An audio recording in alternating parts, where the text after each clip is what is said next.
My name is David, and I'm 35 years old. For the past 8 years, I believed I was living in a fairy tale marriage. My wife, Jessica, was everything I had ever wanted in a partner. Beautiful, intelligent, charming, and seemingly devoted to our life together. We had built what everyone around us considered the perfect relationship, complete with a beautiful home, successful careers, and dreams of starting a family. What I didn't know was that Jessica had been living a double life for over 2 years, conducting an affair that would ultimately cost me everything I had worked for. Or so she thought. This is the story of how my wife tried to steal our entire life savings to fund her boyfriend's failed business ventures, and how my obsession with financial tracking ended up being the key to exposing her betrayal and protecting everything I had earned. I met Jessica in 2015 when we were both working at a marketing conference in Denver. She was a freelance graphic designer, and I was a senior software engineer at a tech startup. Jessica was the kind of woman who could light up a room just by walking into it. Confident, witty, and stunningly beautiful in a way that made other women jealous and men do stupid things to get her attention. I was immediately smitten, but I was also realistic about my chances. I'm not bad looking, but I'm definitely more of the quiet, analytical type than the smooth-talking charmer that women like Jessica usually go for. I figured I'd shoot my shot, get politely rejected, and have a good story to tell my friends about the gorgeous woman who was way out of my league. To my amazement, Jessica seemed genuinely interested in me. We spent the entire conference together, talking about everything from design theory to startup culture to our shared love of hiking and craft beer. By the end of the weekend, we had exchanged numbers and made plans to meet up the following weekend. Our courtship was like something out of a romantic comedy. Jessica was everything I had never dared to hope for in a partner. Creative, supportive, and genuinely excited about building a life together. She would drive 3 hours from her apartment in Boulder to spend weekends with me in Denver, and I would do the same to visit her. 6 months into our relationship, Jessica suggested that she move to Denver to be closer to me. She said she could do her freelance work from anywhere, and she wanted to take our relationship to the next level. "I've never felt this way about anyone before," she told me. "I want to build something real with you, David, something that lasts." Jessica moved in with me after 10 months of dating, and we got engaged 8 months later. The proposal was perfect. I took her on a weekend trip to Rocky Mountain National Park and proposed at sunrise on top of her favorite hiking trail. Our wedding in 2017 was everything Jessica had dreamed of. A beautiful outdoor ceremony in the mountains, followed by a reception at a historic venue in downtown Denver. We honeymooned in Italy for 2 weeks, and I remember thinking that I was the luckiest man alive. Jessica seemed to love being married. She threw herself into decorating our home, hosting dinner parties for our friends, and building her freelance business. She was supportive of my career ambitions and excited about our plans to buy a bigger house and start a family. But there were small things that should have been red flags if I had been paying attention. Jessica was secretive about her phone and computer in a way that seemed excessive for someone in a committed relationship. She would get defensive if I happened to glance at her screen, and she always kept her devices face down when we were together. She also had a tendency to be vague about her work schedule and her clients. When I asked about her projects, she would give generic answers about branding work for small businesses, without providing specific details. Most concerning, Jessica began to show an unusual interest in our finances. She would ask detailed questions about my salary, my stock options, and our investment accounts. When I suggested that we should meet with a financial planner to discuss our long-term goals, Jessica insisted that we could manage our money ourselves. "We don't need to pay someone else to tell us how to spend our own money," she said. "Besides, I'm good with numbers. I can handle our budgeting and financial planning." I trusted Jessica completely, so I didn't question her desire to take a more active role in managing our finances. I even thought it was sweet that she wanted to contribute to planning our future together. Looking back, I realized that Jessica was already planning how to steal from me. In early 2020, Jessica suggested that we consolidate our finances into joint accounts to make managing our household expenses easier. "It's silly for us to maintain separate checking accounts when we're married," she said. "We should be working as a team toward our shared goals." Jessica's reasoning made sense to me. We were married, we were planning to buy a house together, and combining our finances seemed like a natural step in our relationship. We opened a joint checking account and a joint savings account at Jessica's bank, and we both set up direct deposits from our employers. Jessica handled most of the day-to-day financial management, paying bills, transferring money between accounts, and tracking our expenses. I was making significantly more money than Jessica at this point. My salary as a senior engineer was around $120,000 per year, plus stock options and bonuses, while Jessica's freelance income was more variable but averaged around $45,000 annually. Jessica seemed genuinely committed to building our wealth together. She would send me regular updates about our account balances, our savings progress, and her ideas for optimizing our financial situation. "We saved $3,200 this month," she would text me. "At this rate, we'll have enough for a house down payment by next summer." But in mid-2021, I started noticing some concerning patterns in our spending. Jessica had always been a social person, but she suddenly became much more active with what she called her creative network. Other freelance designers, artists, and small business owners in the Denver area. She would attend networking events, creative meetups, and collaborative work sessions several times per week. These activities seemed to be costing us a significant amount of money. Jessica would spend $200 to $300 per week on business development expenses, dinners with potential clients, drinks at networking events, co-working space fees, and travel to creative conferences. When I asked Jessica about these expenses, she assured me they were investments in her growing business. "I know it seems like a lot right now," she said, "but these relationships are going to pay off. I'm already getting more high-end clients, and my rates have increased by 40% this year." Jessica was right that her income had increased, so I didn't question the networking expenses. I figured that if spending money on business development was helping her earn more, it was a worthwhile investment. But by early 2022, Jessica's networking expenses had escalated dramatically. She would disappear for entire weekends, claiming she was attending creative retreats or working on collaborative projects. These trips would cost us $1,000 to $2,000 each, including hotels, meals, and what Jessica described as project materials. "I know this is a lot of money, David, but I'm building something really special," Jessica told me when I expressed concern about our rapidly depleting savings. "There's a group of us working on a revolutionary new approach to brand identity design. If this takes off, it could be life-changing for our financial situation." Jessica's explanation was vague, but she seemed genuinely excited about her work, and I wanted to be supportive. I had always admired Jessica's creativity and business ambition, and I didn't want to be the controlling husband who held back his wife's career aspirations. But I also didn't want to be financially irresponsible. That's when I decided to start tracking our spending more carefully.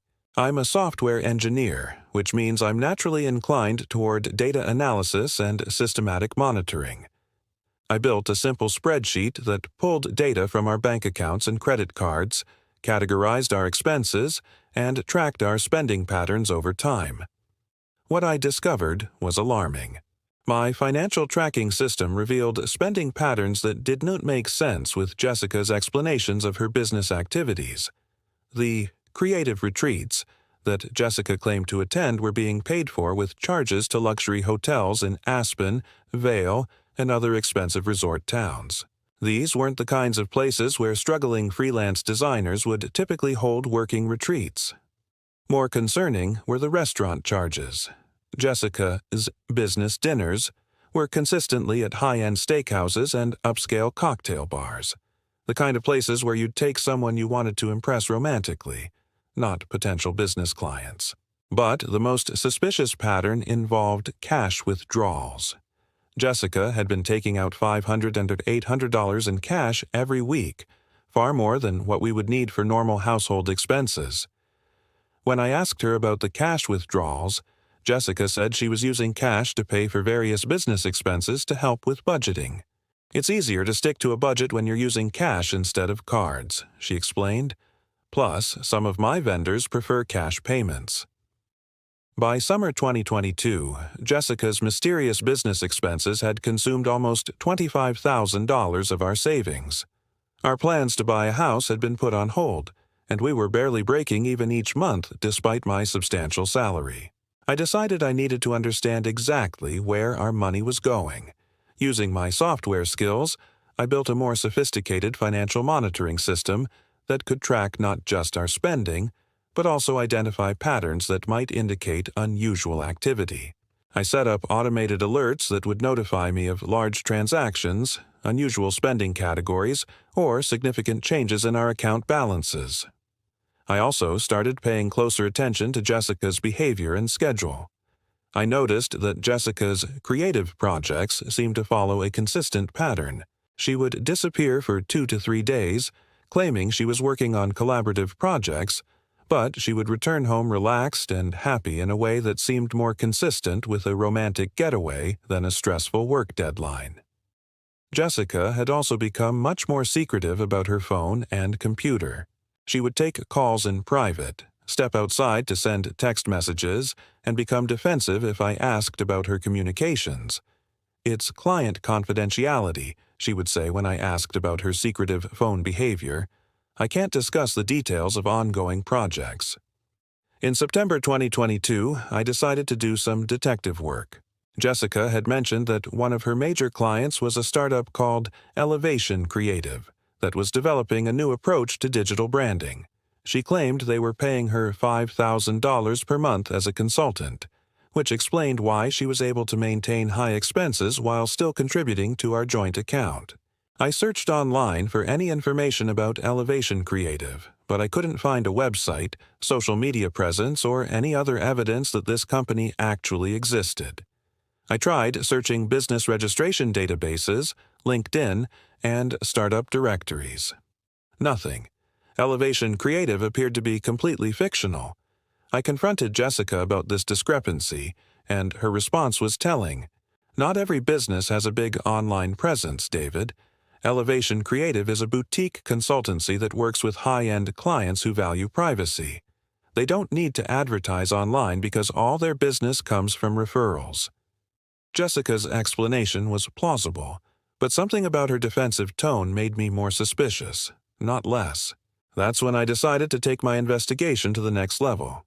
I installed a GPS tracking app on Jessica's car, not to spy on her, but to verify whether her claimed business trips matched her actual travel patterns. I told myself I was just trying to understand our financial situation better. What I discovered shattered my world. Jessica's creative retreats weren't business trips at all. She was making regular trips to a luxury cabin in Breckenridge that was registered under the name Marcus Rivera. She would stay there for 2 to 3 days at a time, and the timing aligned perfectly with her claimed business trips. I did some research on Marcus Rivera and discovered that he was a 32-year-old entrepreneur who ran a small adventure tourism company in the mountains. His social media showed photos of outdoor activities, expensive restaurants, and luxury travel. All funded, I now realized, by my wife's theft of our joint savings. But I needed more evidence before confronting Jessica. I needed to understand the full scope of what was happening. I used my technical skills to recover some deleted files from our shared computer, and what I found was devastating. Jessica had been communicating with Marcus for over 2 years, and their relationship had progressed from emotional affair to full-blown betrayal. The recovered messages showed that Jessica had been telling Marcus that she was unhappy in her marriage and planning to leave me. She had been using our joint account to fund Marcus's failing business ventures, including a $15,000 loan to help him expand his adventure tourism company. "I can't wait to start our life together," Jessica had written to Marcus. "David is a good man, but he's not the love of my life. You are." In another message, Jessica had promised Marcus that she would be able to access more money soon. "David has been saving for years.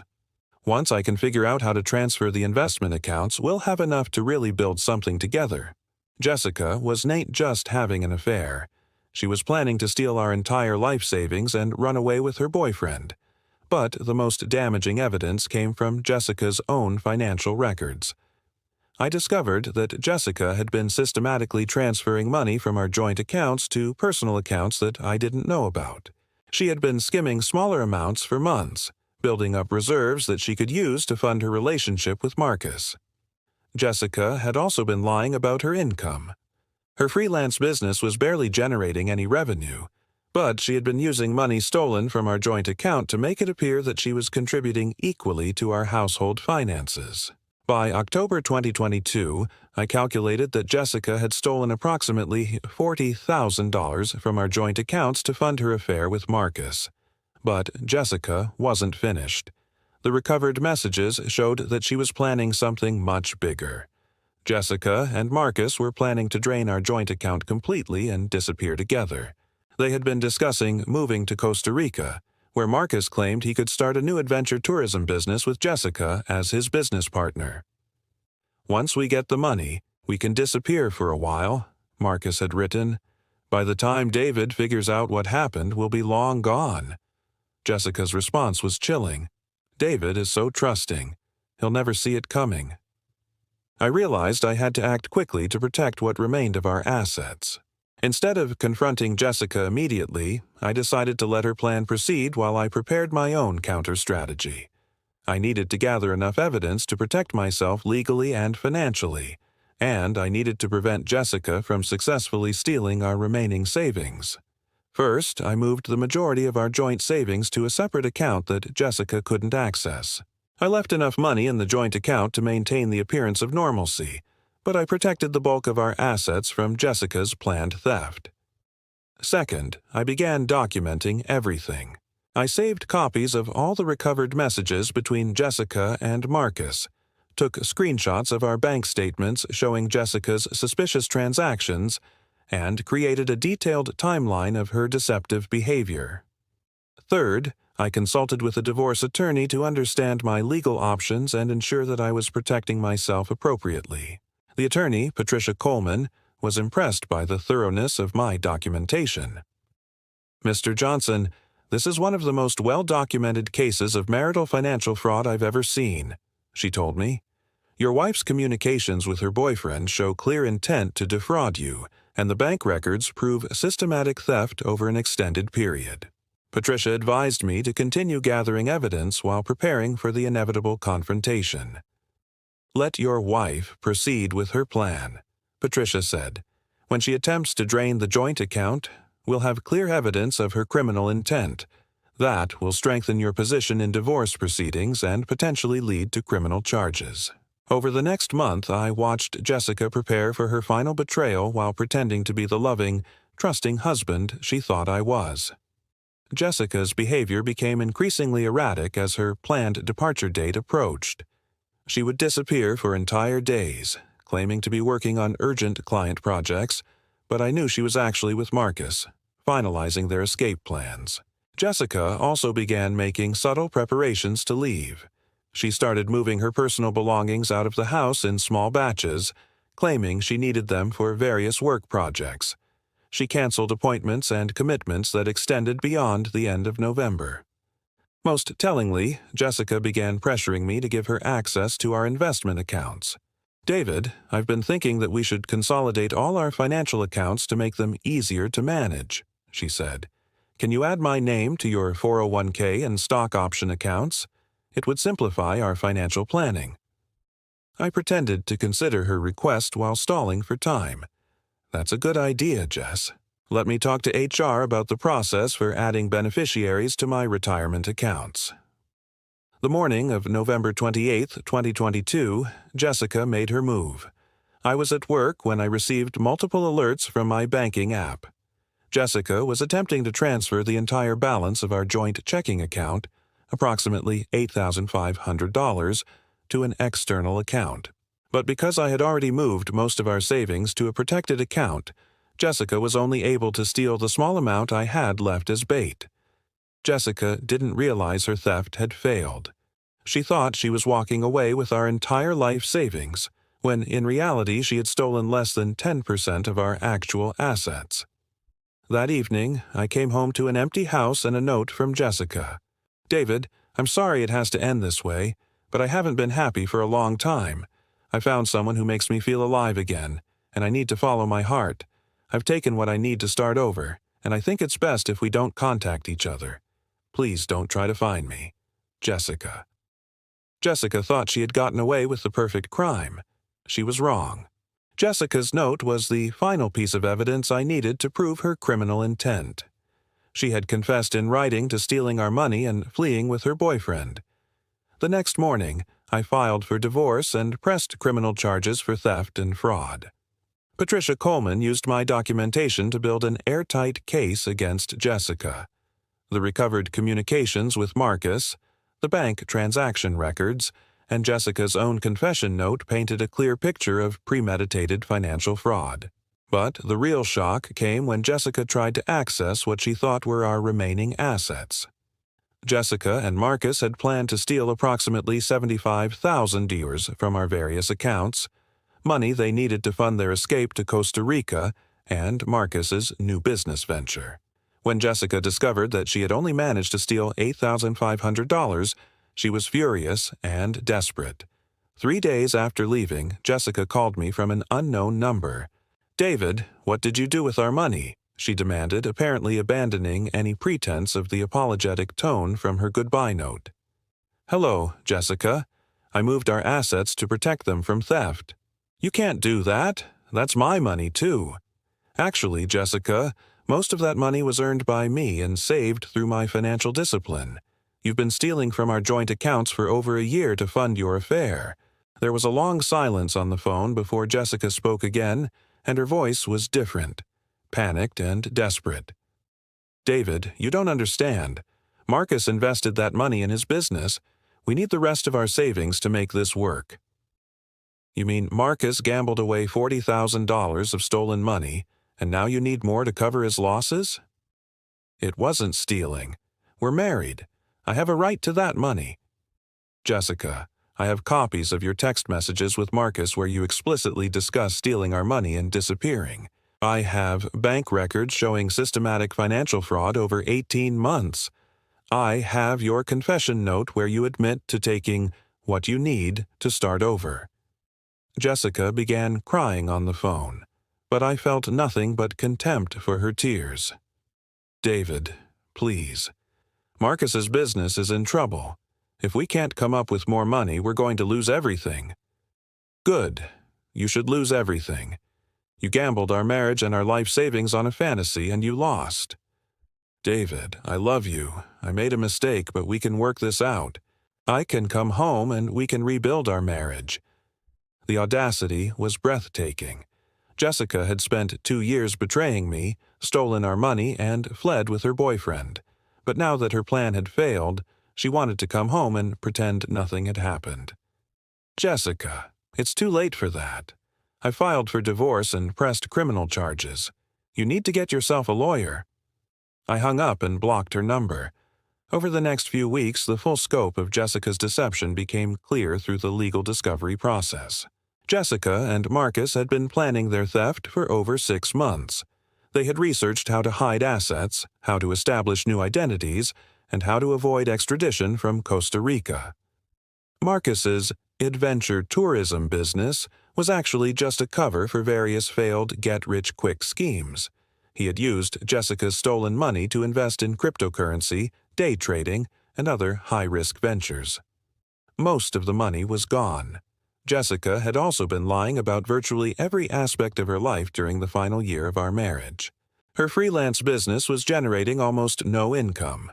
Her creative network events were cover stories for her affair, and her claims about potential clients and projects were entirely fictional. The criminal case against Jessica moved quickly.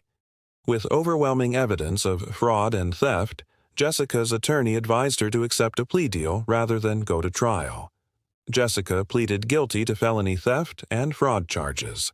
She was sentenced to 2 years of probation, ordered to pay $45,000 in restitution, and required to perform 200 hours of community service. The divorce proceedings were even more decisive in my favor. Because Jessica had committed financial fraud during our marriage, she forfeited any claim to marital assets. I was awarded our house, our savings, my retirement accounts, and Jessica was ordered to pay additional damages for her theft. Patricia Coleman estimated that Jessica's criminal behavior had cost her approximately $200,000 in forfeited assets and legal penalties. "Your wife gambled everything on this affair," Patricia told me. "She lost her marriage, her home, her financial security, and her reputation, all for a man who used her stolen money to fund his own failed business ventures." The final twist came 6 months after our divorce was finalized. Marcus Rivera was arrested for investment fraud in connection with a scheme that had defrauded multiple victims out of hundreds of thousands of dollars. Jessica's stolen money had been used to fund a Ponzi scheme that Marcus was operating through his fake adventure tourism business. Jessica, who had been living with Marcus in a cheap apartment in Colorado Springs, was forced to testify against her boyfriend in his criminal trial. She discovered that Marcus had been running similar romance scams with multiple women, using stolen money from various victims to fund his lifestyle. The man Jessica had destroyed her marriage for turned out to be a career criminal who had been using her as just another mark in his long-running con game. Jessica's testimony helped convict Marcus, who was sentenced to 5 years in federal prison for fraud and money laundering. Today, I'm remarried to an amazing woman named Sarah who works as a financial advisor. We met through friends 2 years after my divorce was finalized, and our relationship is built on honesty, trust, and shared values. Sarah was initially concerned about my extensive financial tracking systems. She thought they might indicate trust issues from my previous marriage. But when I explained what Jessica had done, Sarah actually appreciated my diligence. "Financial transparency is crucial in a marriage," Sarah told me. "The fact that you're proactive about monitoring our finances makes me feel more secure, not less." Sarah and I have joint accounts, but we also maintain detailed records of our spending and regularly review our financial situation together. We both contribute to financial decisions, and neither of us makes large expenditures without discussing them first. Jessica, meanwhile, is working as a waitress at a chain restaurant and living in a studio apartment. Her criminal record has made it impossible for her to rebuild her freelance design business, and her reputation in the Denver creative community was destroyed when news of her affair and fraud became public. She contacted me once, about a year ago, asking if I would write a letter of support for her application to a community college business program. She wanted to start over and rebuild her life. I declined. Jessica had 8 years to build a life with me based on honesty and partnership. Instead, she chose deception, theft, and betrayal. The consequences of those choices are hers to live with. The lesson I learned from this experience isn't just about the importance of financial monitoring, though that certainly saved me from financial ruin. The real lesson is about the value of evidence and preparation.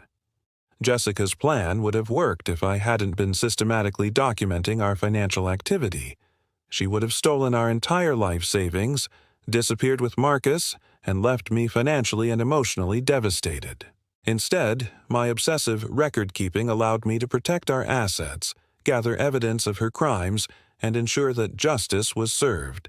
Sometimes being paranoid and detail-oriented pays off in ways you never expect.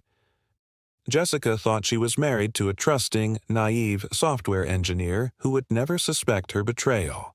She was wrong about the naive part, and that mistake cost her everything.